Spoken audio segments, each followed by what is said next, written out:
What's up everyone, it's Kelly and today I've got another swatch review for you. So today I'm partnering up with FUN Lacquer to show you their Valentine's Day 2022 collection. We've got 6 brand new polishes. They're all super holographic glitters in a clear base that can actually be built up to full coverage. So I'm reviewing all of these polishes in their regular lacquer formula, but they're also all available in gel. I'll talk a little bit more about that after the swatches. But if you haven't heard of FUN Lacquer before, they are an independent nail polish brand that is based out of Singapore, but available internationally. They are vegan, meaning they do not use any animal-derived ingredients. They are cruelty-free, meaning they do not test their products on animals, and they're also 10-free, meaning they are free of 10 of the potentially harmful ingredients that are often found in nail polish. So I'll show you guys the swatches first, and then we'll talk a little bit more about pricing, availability, all that good stuff. And then I also want to show you a couple of new products that are available through their sister brand. So let's roll the swatches. So as with all of my swatch and review videos, I am using base coat underneath all of my swatches just to protect my natural nail and prevent any stains. Today I am using the Cuccio base coat, so I'll link it down below. So we'll start off strong with this first shade, Moon, and it's this really stunning, super sparkly rose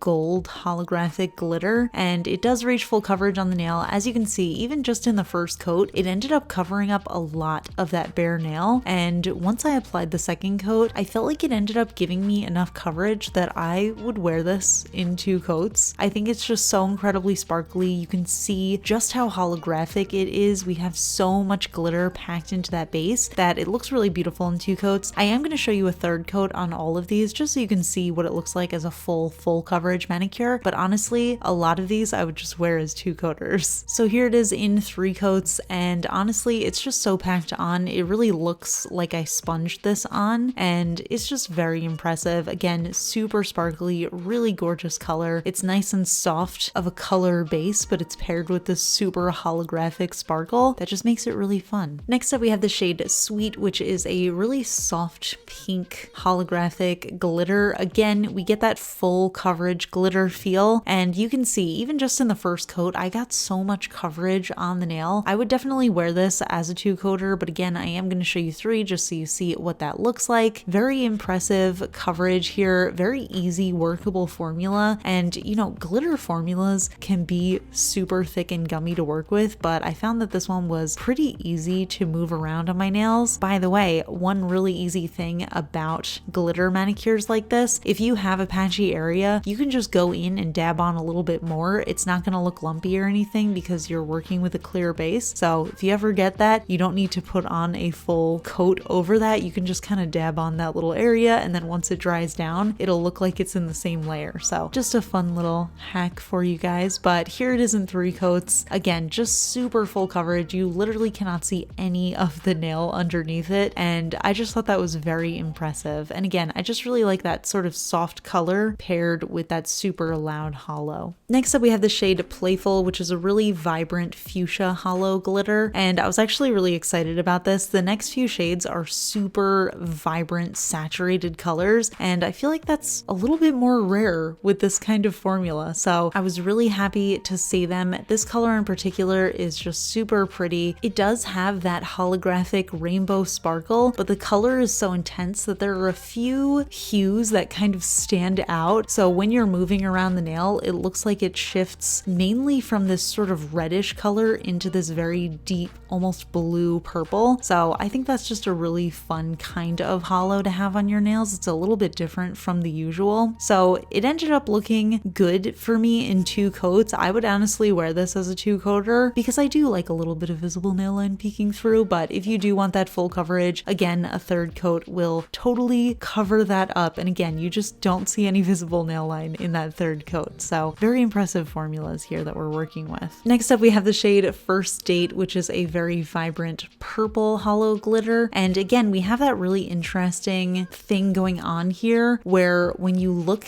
at the hollow, there's a couple of main colors that seem to stand out. So you can see it kind of shifting again from this sort of red color into the fuchsia, into purple, and then even into blue. So this one actually, I did need 3 coats for full coverage for. It still ended up being pretty impressive on the nails, but I probably wouldn't wear this one in 2 coats. By the way, I don't know if I mentioned this, but you guys can sponge these on if you just want to get full coverage without painting them on. Personally, I prefer to paint them on. I just think it's a little bit easier, but honestly, it's just up to your preference. Next up, we have the shade Soulmate, and this one is a bold blue glitter. Now, this one at first glance to me didn't seem like it was holographic, but we do get that sort of situation going on where you can see some colors kind of coming through. For me, I think the main colors that I saw were this very light blue into green, but overall, I think it just looks mostly like a blue glitter. That being said, it is super intense. I found that this one was actually slightly more sparse than the others, so I did need 3 coats for full coverage, and I still had a tiny bit of the visible nail line peeking through there, but I feel like it's not noticeable unless you're very close to the nails. So if you do want full coverage, I recommend probably sponging this one on. And the final shade in the collection is this bright red glitter. It's called Ruby's Shoe, and this one is just a pure saturated red color. And again, this one was a little bit more sparse, very similar formula to the shade Soulmate. So I did end up needing 3 coats for full coverage, but actually in that 3 coats, I was able to get very full coverage. So again, just a very impressive formula, very easy to work with here. I do think that this one and the blue shade Soulmate would be pretty good to wear over a base color if you just want to have 1 coat of glitter over a base color, but overall they are just super packed with glitter, so I wouldn't call these toppers, but I feel like you could get away with using them as toppers if you tried. So here are all the shades together, and I have to say I love this color story. I feel like the shades just flow so naturally into each other. I think these would be perfect for wearing as a Skittle manicure where each nail is a different color, and I even think this would be fun to experiment doing glitter gradients with. Not only just doing a glitter gradient up from a solid color, but I feel like you can combine some of these and do a full glitter nail but a gradient between 2 or 3 colors. I think that would be super fun. So probably some experimenting will be done with these. Maybe in my live streams we can play around with them. So those are the polishes, and like I said, I am so into these. I'm really impressed with the coverage. I love this super holographic glitter, and I absolutely love these colors together. I think they are beyond just Valentine's Day. I feel like these are great staples to have in your collection for any time of year. I think you could probably use them as toppers, but I just love the way that they look on their own, or you can also sponge them on. But personally, if a glitter is full coverage in 3 coats, I prefer to just apply it that way. So all of these polishes come in 12 milliliter bottles, and they retail for $15 USD each on the FUN Lacquer website. And like I said, all of these polishes are available in a gel formula as well, and those retail for $22.50 USD. Before we finish up the video, I also want to show you a couple of other exciting products. If you haven't heard, FUN Lacquer actually just launched a sister brand called Heart Blink, and they make hand embellished crystal products that are actually super cute. They go very well with this collection, so I figured I would just show them to you in this video. So as of right now, they have 3 different products available. The first of which is this crystal thermos flask. It comes in a bunch of different colors. Each one has over 7,500 hand embellished crystals on it, and it can hold 16 ounces of liquid, either hot or cold, and it can keep temperature for up to 6 hours. They also have this magical product, which is the thing I'm the most excited about. This is a crystal pump dispenser. So you can just add any liquid in here and use the little pump top. I'm gonna put my nail polish remover in here, but you can also put cleanser, toner, serum, lotion, hand cream, anything you can think of in here. It's super cute. Obviously, it is refillable and reusable. I just can't wait to put this on my desk. And then the third item that they have is this crystal phone stand. So this can hold your smartphone or your tablet. It's adjustable. You can adjust the height. You can also adjust the angle. Just overall very cute, very convenient if you're watching tutorials on YouTube and you want to have a little stand for your phone. So the thermal flask retail for $58 USD. The pump top dispenser retails for $24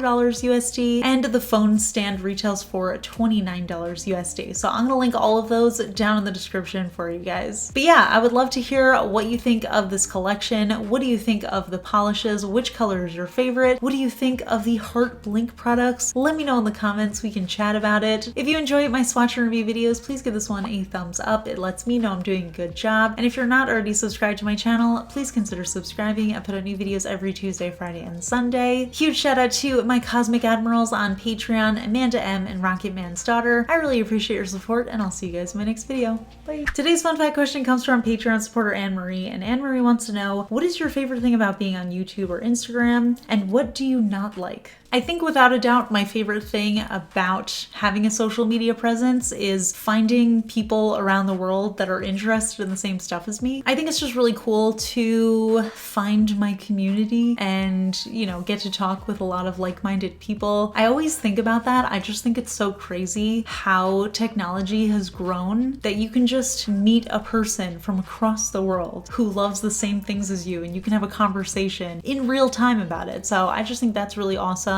I absolutely love being able to talk to you guys. I love, you know, connecting with people, you know, sharing stories and experiences. I just think it's a really fun time. I would have to say my least favorite thing is there's always random people who have mean things to say. And I do want to clarify, because I think sometimes people get worried that they're giving hate by giving criticism, and I think that's two totally separate things. I know some people online can be very sensitive to criticism and they consider it hate. I am not one of those people. I always welcome constructive feedback. So please don't ever feel bad about giving me constructive feedback. I always appreciate it. But occasionally there are people who just pop on in to say something mean and then go on their way. I think with the evolution of technology, there is some bad that has come with the good, and a lot of times people forget that the person who's creating the content is just a person, especially in a case where it's like not a famous rich YouTube celebrity. Like, for example, me, I'm just a random person sitting in the guest room of my apartment filming these videos and editing them by myself. I'm not like a professional team of people. I don't have assistants or anything like that. I'm the one who answers the comments. I read all of them. So when people say hateful things, thinking that like, oh, this person on the screen is never gonna read them, that's not true. I do read them. So I feel like that's probably the worst part, just people kind of forgetting that I am just a person who also makes mistakes. You know, I also don't look absolutely perfect, so sometimes people give me feedback on that, which I don't really love. You know, like comments on my weight or my skin or my lips or anything like that. I just feel like I'm not sure that that's really appropriate to be doing. But I do understand that comes with the territory. You know, obviously getting to meet a lot of people, you're gonna meet some bad apples too.